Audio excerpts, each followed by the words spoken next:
जय हिंद दोस्तों, मास्टर जी info channel पर आपका स्वागत है। दोस्तों जैसा कि दोस्तों एक नई न्यूज़ निकल कर आ रही है कि बीपीएससी का जो है 68वीं का एग्ज़ाम डेट फिक्स हो गया है। जी हाँ दोस्तों, आप चैनल के जो कम्युनिटी टैब है वहाँ पर जा सकते हैं, वहाँ पर देख सकते हैं। आज का जो सेशन है दोस्तों वो सामान्य विज्ञान का है। सामान्य विज्ञान यानी कि बीपीएससी से संबंधित जो सामान्य विज्ञान से क्वेश्चन अभी तक पूछे गए हैं उसी से संबंधित आज हम लोग भौतिकी विज्ञान यानी कि फिजिक्स का क्वेश्चन देखने वाले हैं। दोस्तों अगर आप हमारे चैनल पर नए हैं दोस्तों तो चैनल को लाइक कर दे, शेयर कर दे और ज़रूर से ज़रूर सब्सक्राइब कर दे दोस्तों, ताकि सामान्य ज्ञान से संबंधित या बीपीएससी से संबंधित आपको सारे जानकारी आपको एक ही चैनल पर मिल सके। इससे पहले आप लोगों ने देखा होगा कि बीएसएससी सीजीएल का बहुत सारा प्रैक्टिस सेट अवेलेबल है। आप क्राउन का देख सकते हैं, तो प्लेटफॉर्म का देख सकते हैं। उसके बाद आप जो है क्या कहते हैं प्लेटफॉर्म, उसके बाद एडुटेरिया का देख सकते हैं। दोस्तों इन सभी का प्लेलिस्ट बना हुआ है, आप जाके वहाँ पर विजिट कर सकते हैं और देख सकते हैं। अगर आप हमारे चैनल पर नए हैं तो चैनल को सब्सक्राइब कर ले दोस्तों। चलिए दोस्तों, आज हम लोग फिजिक्स का क्वेश्चन देखते हैं बीपीएससी के लिए। ठीक है, पहला क्वेश्चन क्या है? पहला क्वेश्चन है दोस्तों कि निम्नलिखित में से तत्वों में से किसमें न्यूट्रॉन नहीं होता है? न्यूट्रॉन किसमें नहीं होता है दोस्तों? तो इसका जो सही आंसर होने वाला है दोस्तों, अगर आपको आंसर मालूम है तो कमेंट बॉक्स में ज़रूर कमेंट करके बताएं। तो इसका सही आंसर होने वाला option number C, hydrogen.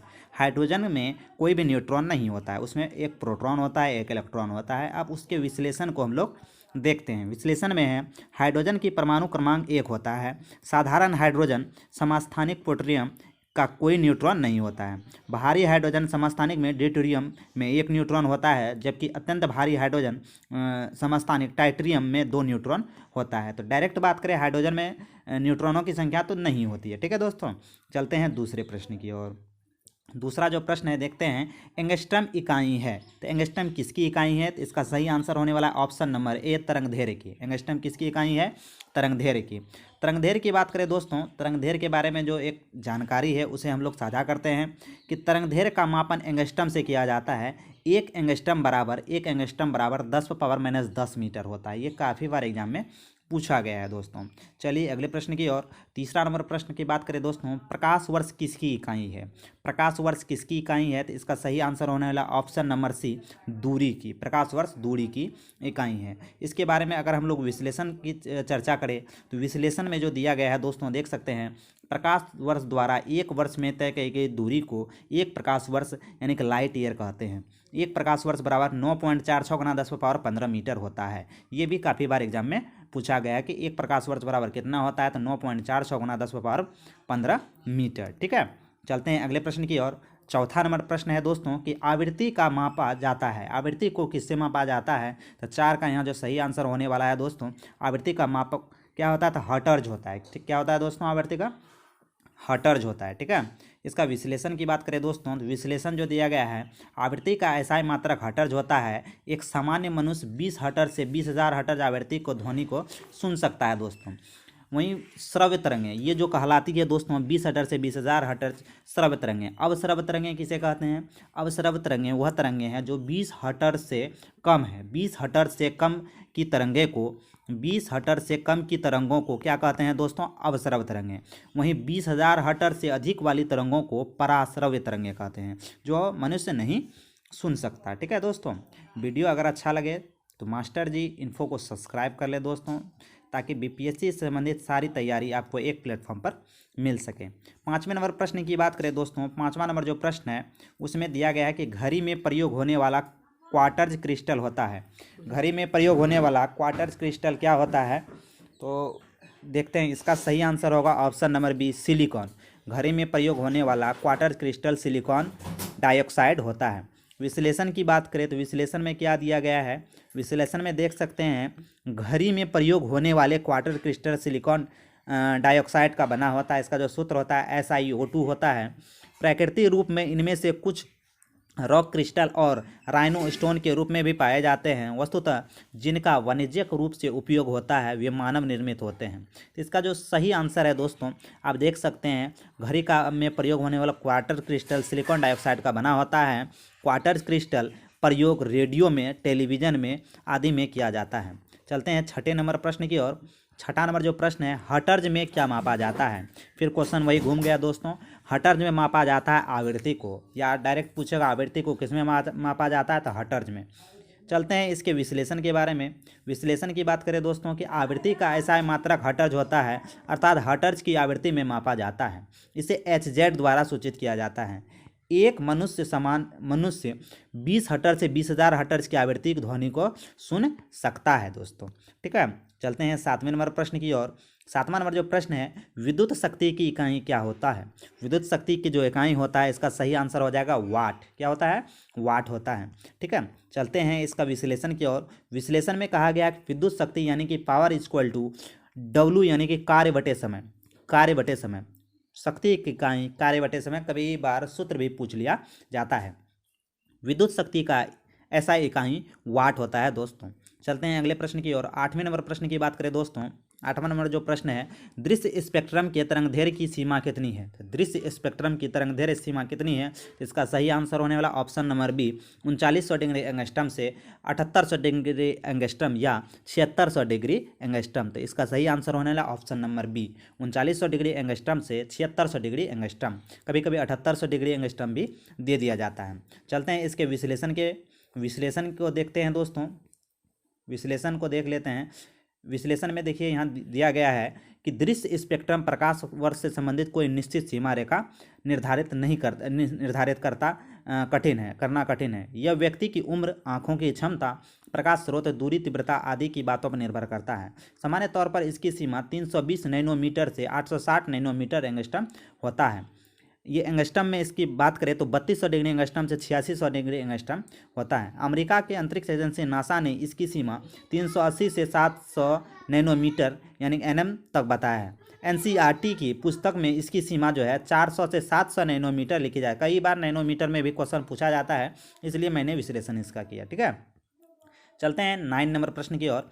9 number जो प्रश्न है दोस्तों, सौर विकिरण निम्न में से किस परास में दिखता है। सौर विकिरण किस में दिखता है, इसका सही आंसर हो जाएगा 400 से 700 NM में सौर विकिरण दिखता है। ठीक है, आपने विश्लेषण आगे देख ही लिया। ठीक है, चलते हैं 10वें नंबर प्रश्न की ओर। 10वां नंबर जो प्रश्न है दोस्तों, आर्द्रता किस उपकरण से नापी जाती है। तो आर्द्रता जो मापी जाती है दोस्तों, ये हो जाता है हाइग्रोमीटर। आर्द्रता मापा जाता है हाइग्रोमीटर।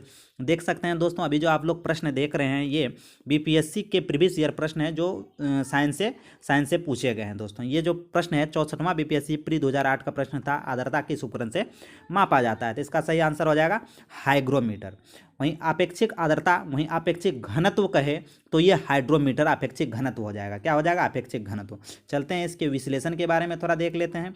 विश्लेषण में ये दिया हुआ है कि हाइग्रोमीटर वायुमंडल के सापेक्षिक आर्द्रता को मापा जाता है, वहीं हाइड्रोमीटर से जल के तुलनात्मक घनत्व मापा जाता है। यहाँ देखिए, ये देख सकते हैं दोस्तों, यहाँ दिया हुआ है घनत्व मापा जाता है। चलते हैं अगले प्रश्न की ओर।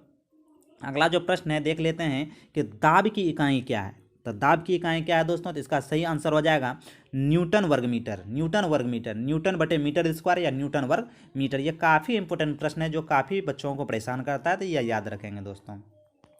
विश्लेषण की बात करें दोस्तों, विश्लेषण है किसी तल के एक इकाई के क्षेत्रफल पर लगने वाले बल को दाब कहते हैं। बल को क्या कहते हैं, दाब कहते हैं। दाब एक अदिश राशि है। कभी कभी सदिश अदिश भी प्रश्न पूछे जाते हैं जो आपके आगामी चैप्टर में मिलेंगे। ठीक है, दाब का मात्रक न्यूटन प्रति मीटर स्क्वायर होता है, जिसे पास्कल भी कहते हैं। जिसे न्यूटन प्रति मीटर स्क्वायर या न्यूटन मीटर पर इनवर्स -2 भी कहते हैं, या पास्कल भी कहते हैं दाब के इकाई को।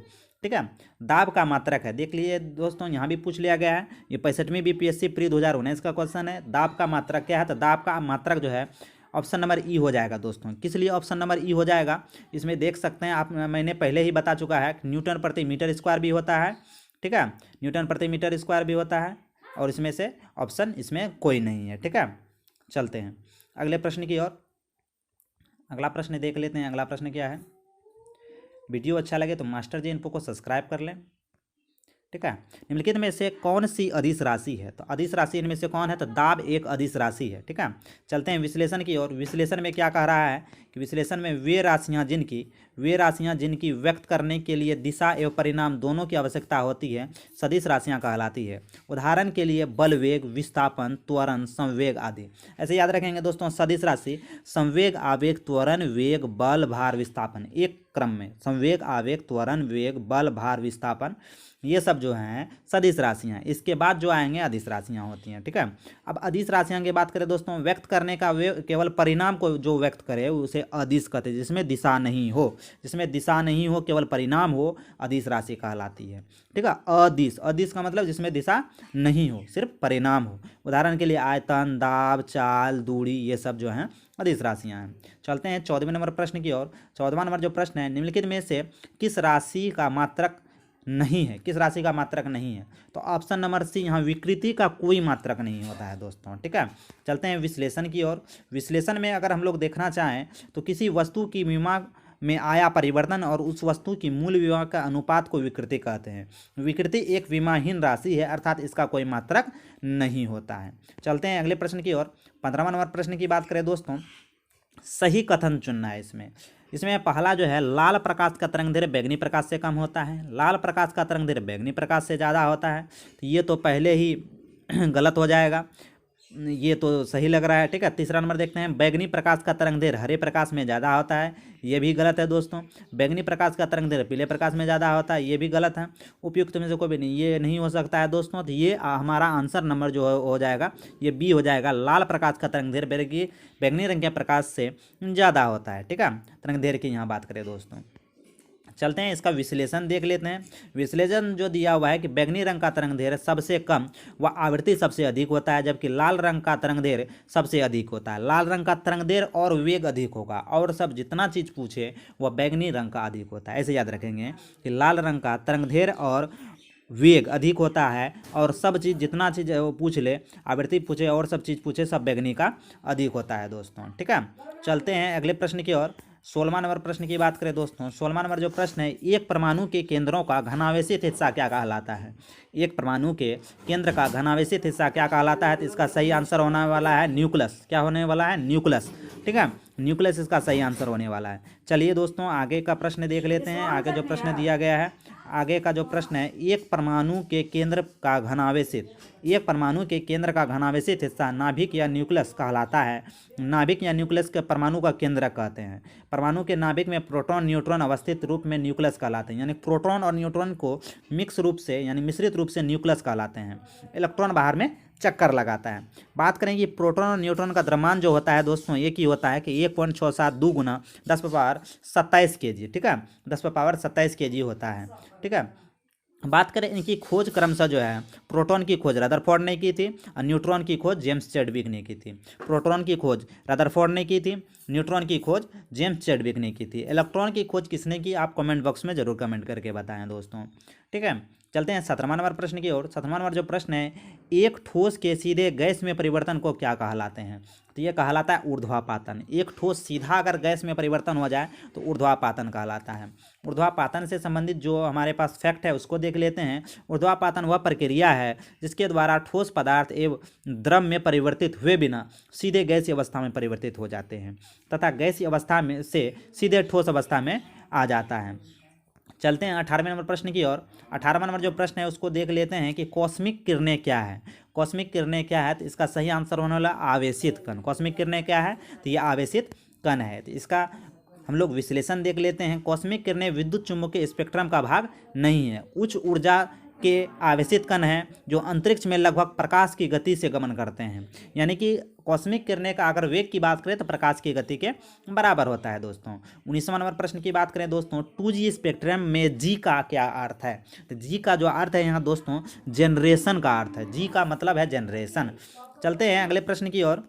इसका जो विश्लेषण है पहले देख लेते हैं। विश्लेषण में दिया हुआ है 2G दूसरी पीढ़ी का बेतार संचार प्रौद्योगिकी यानी 2G स्पेक्ट्रम में अक्षर जी का मतलब है जनरेशन, अर्थात पीढ़ी के लिए उपयुक्त किया जाता है। ठीक है, एक पीढ़ी से दूसरे पीढ़ी। चलते हैं अगले प्रश्न की और बात करें। 20वां नंबर प्रश्न, रडार का आविष्कार किसने किया था? तो इसका सही आंसर होने वाला है रॉबर्ट वाटसन वाट। रॉबर्ट वाटसन वाट ने रडार का आविष्कार किया था। चलते हैं अगले प्रश्न की ओर। वीडियो अच्छा लगे तो मास्टर जी इन्फो को सब्सक्राइब कर लें ताकि बीपीएससी से जो प्रीवियस ईयर प्रश्न है आप एक ही चैनल पर देख सकें और बीपीएससी से संबंधित सारे न्यूज आप यहाँ पर मिलता है। ठीक है, स्कॉटिश भौतिकविद रॉबर्ट वाटसन वाट, जिसने क्या किया, जिसने रडार की खोज की। कब की दोस्तों, 1935 में रडार की खोज हुई है। ठीक है, रडार का कभी कभी फुल फॉर्म पूछ लिया जाता है, तो radio detection and ranging, radio detection and ranging, ठीक है, व्यवस्था का विकास किया। द्वितीय विश्व युद्ध में इस व्यवस्था का उपयोग हवाई हमलों से पूर्व सचेत करने के लिए किया जाता है, रडार का आविष्कार। ठीक है, चलते हैं 21वां नंबर प्रश्न की ओर। 21वां नंबर प्रश्न की बात करें, गॉड पार्टिकल क्या है, तो God particle Higgs boson. God particle क्या है दोस्तों, हिग्स बोसॉन। हिग्स बोसॉन के बारे में देख लेते हैं, थोड़ा जो डिटेल है हमारे पास जानकारी है उसको देख लेते हैं। हिग्स बोसॉन एक मूलकण है जिसकी प्रथम परिकल्पना वर्ष 1964 में की गई थी और इसका प्रायोगिक सत्यापन 14 मार्च 2013 को किया गया था। वैज्ञानिक समुदाय के बाहर और मीडिया द्वारा अक्सर इस कण को ईश्वरीय कण या गॉड पार्टिकल कहा जाता है। ठीक है, ईश्वरीय कण या गॉड पार्टिकल कहा जाता है, यही जानकारी इसमें इंपॉर्टेंट है। चलते हैं 22वें नंबर प्रश्न की ओर। वीडियो अच्छा लगे तो मास्टर जी इन्फो को सब्सक्राइब कर ले दोस्तों और बेल आइकन को जरूर दबा दें। सर सीवी रमन को भौतिकी का नोबेल पुरस्कार प्राप्त हुआ कब, तो सीवी रमन को कब पुरस्कार ये प्राप्त हुआ, तो सन 1930 में प्राप्त हुआ। 1928 में इसने खोज की। ठीक है, और 1930 में इसे नोबेल पुरस्कार दिया गया। अब नोबेल पुरस्कार से संबंधित देख लेते हैं, एक लिस्ट है दिया हुआ। भौतिकी शास्त्र के लिए नोबेल पुरस्कार प्राप्त करने वाले पहले भारतीय चंद्रशेखर वेंकट रमन थे या सीवी रमन थे। इन्होंने 1930 में यह पुरस्कार प्राप्त किया। अब देख लेते हैं दोस्तों कि कौन किन्हें किन्हें अभी तक नोबेल पुरस्कार दिया गया है भारत की ओर से।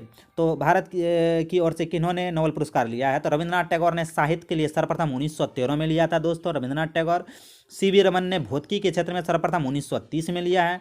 हरगोविंद खुराना ने चिकित्सा के क्षेत्र में 1968 में लिया है। सुब्रमण्यम चंद्रशेखर ने भौतिकी के लिए 1983 में लिया है।